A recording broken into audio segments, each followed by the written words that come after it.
Hello, my name is Kim, and today's book is Raggedy Ann and Andy and the Camel with the Wrinkled Knees. It says it's from a true story by Johnny Gruelle, and it's illustrated by Jan Palmer.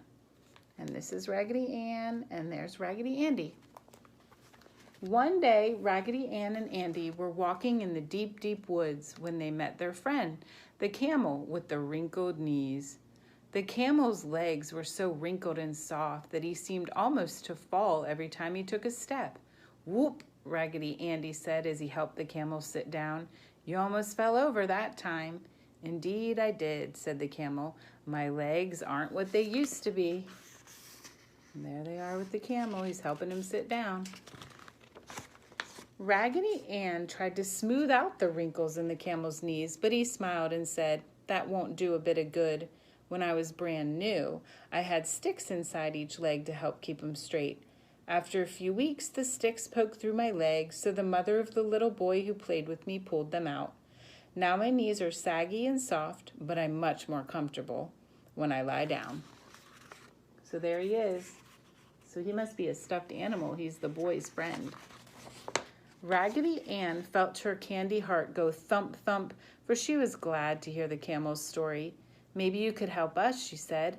"Last night we heard footsteps in the nursery. Now our friend Babette, the French doll, is gone. We don't know where she is." The camel scratched his head with his floppiest leg. "Maybe I can help you." And there they are, sleeping in the nursery. "I think I can find Babette," said the camel, "if I cover my eyes with a hanky and if I run backward to the place where I came from. You'd better climb up and ride."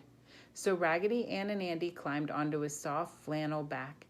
The camel started walking slowly, then faster, until his wobbly, wrinkled legs were hitting the ground, clumpity, clumpity, clumpity, and he was running surprisingly fast. Yeah, look, they're really riding hard. Their hair's flying.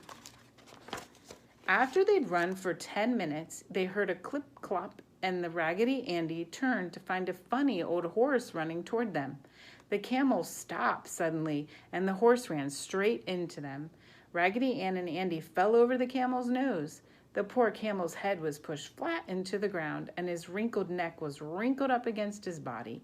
The horse sat down on his back legs and sighed. "I'm so tired," he said. "I'm old, and the least exercise wears me out." There they are. He ran into him, and they flew off his nose.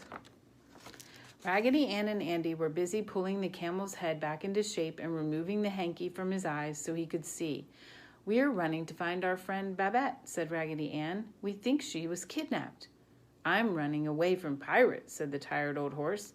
"Maybe they have your friend." He pointed to a large tent not far away.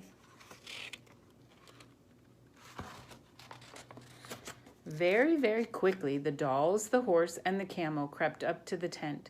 They peeked into a small hole. Inside were 12 large pirates with mustaches, and in the corner, all alone, stood Babette. "Listen," Raggedy Ann whispered. "Ha!" said one pirate. "I am the bravest pirate around here."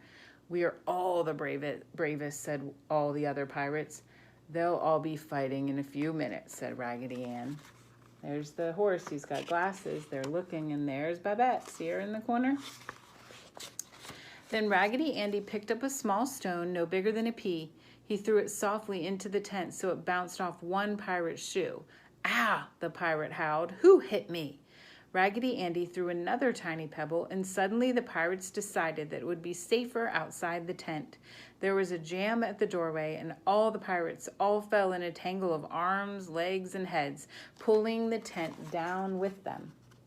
Uh-oh, I wonder what happened to Babette. Raggedy Ann quickly reached under the fallen tent and found Babette. She was unhurt and very happy to see her friends. The tired old horse turned to the pirates who had just stopped fighting. "Now you must promise to reform and not be pirates and kidnappers anymore, and then I'll give each of you a lollipop." He knew that the pirates had nothing to eat all day but bread and butter and pickles. He held 12 lollipops high so the pirates could not reach them. I've never seen a horse stand up like that long. "I'll stop being a pirate and be a plumber," cried one pilot. pirate. I'll stop and go into the garage business, another pirate shouted. When all the pirates had said, "Cross my heart," the tired old horse gave them each a lollipop. Then the 3 dolls, the camel, the horse, and all the pirates all climbed into the pirates' flying boat, and it jumped into the sky and sped away.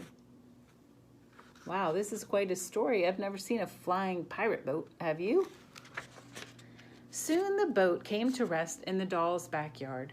Raggedy Ann, Raggedy Andy, and Babette said goodbye to their friends and crept into their playroom where all the other dolls were sound asleep.